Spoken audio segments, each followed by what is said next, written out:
Here's how to add a new email address on Facebook. Now you can see I have my iPhone and my Android here. I'm going to walk you through the exact steps on how to add a new email address and maybe even remove the old one if you no longer want it. We need to get to your settings. So the easiest way to do that is to tap on the menu button at the bottom right.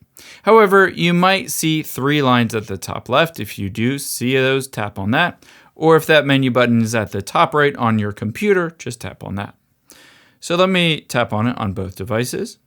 Scroll down from here and open up Settings and Privacy.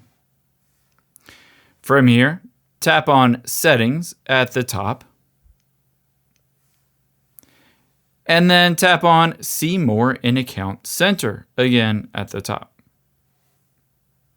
Next, we're going to choose Profiles and Personal Details at the top. You can see this is for Facebook as well as Instagram. Scroll down from here and then tap on Contact Info at the bottom. I'm just going to do it on my iPhone from here. Just tap on Add Email and you're going to add a new email and make sure to choose Facebook, but you can also associate this with Instagram or Threads. Enter in that new email address and I'll show you how it works. So I'm going to enter in my email. And I will hit done and next. You'll be able to see from here, it'll send a verification code to that email to make sure I have access to it.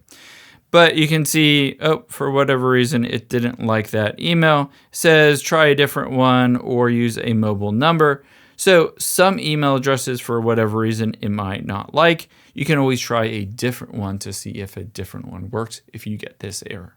I hope this helps. If you enjoyed this video, check out the video over to my right. I think you'll really like that one too. And thanks for watching.